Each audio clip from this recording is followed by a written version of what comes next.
আরব সাগরে চোখ রাঙাচ্ছে ঘূর্ণিঝড় বিপর্যয়।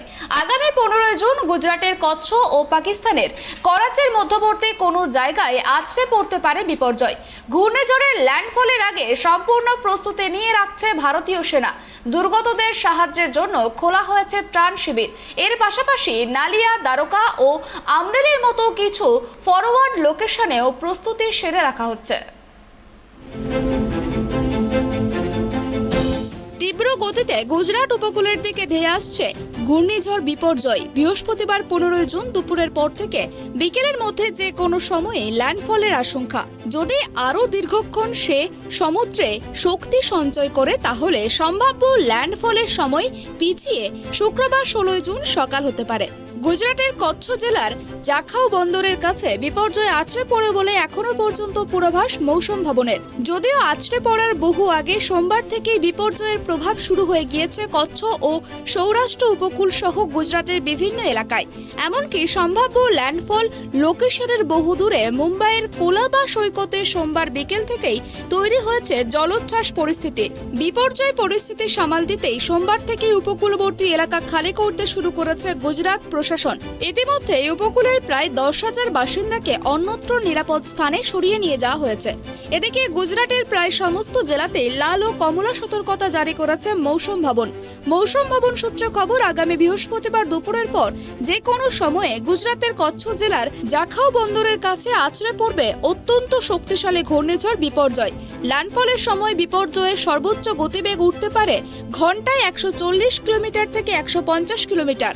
প্রবল বেগে হাওয়ার সঙ্গে অতি ভারী বৃষ্টিপাত হবে বলেই সতর্ক বার্তা দিয়েছেন মৌসুম ভবনের আহমেদাবাদ কেন্দ্রের অধিকর্তা Manorama Mohanty.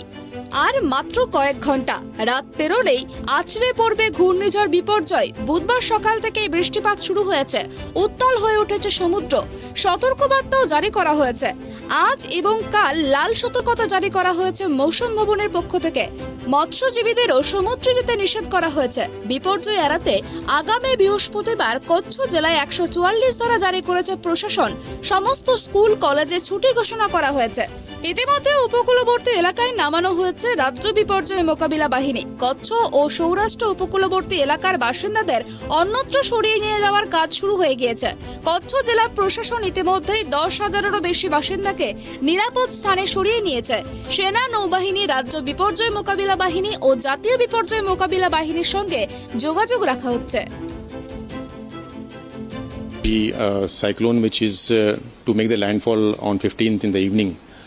For that, we have deployed 17 teams of NDRF, 13 teams of SDRF have also been deployed.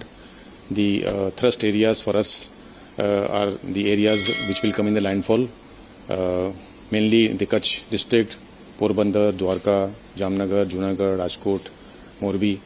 So our teams are deployed primarily in these areas. The effect of the rain, this landfall and the cyclone would be in other areas as well, like Karnataka and Maharashtra. So we have our teams in readiness there also. If required, they will be deployed there. As an added precaution, we have placed our teams as reserve, and if they are required, they will be airlifted also. The report that we have from the SEOC is that about 28,000 have been evacuated so far, and these include about 300 to 400 pregnant ladies. Kutch উপকূলে বিপর্যয় আছড়ে পড়ার সম্ভাবনা থাকলেও ভালসাদ, গির সোমনাথ, ভাবনগড়, আমরেলি সহ অন্যান্য জেলাতেও বুধবার থেকেই বৃষ্টিপাত ও ঝোড়ো হাওয়া শুরু হয়ে গিয়েছে। বিপর্যয় মোকাবিলায় রাজ্য প্রশাসন কতটা প্রস্তুত সে ব্যাপারে জানতে সোমবার ভার্চুয়ালি বৈঠক করেছিলেন প্রধানমন্ত্রী নরেন্দ্র মোদী। মৌসুম ভবনের আধিকারিক, গুজরাট প্রশাসনের শীর্ষ কর্তা, এনডিআরএফ, এসডিআরএফ এর কর্তাদের সঙ্গে বিপর্যয় মোকাবিলার প্রস্তুতি নিয়ে আলোচনা করেন প্রধানমন্ত্রী Modi. Bureau report, tribe TV.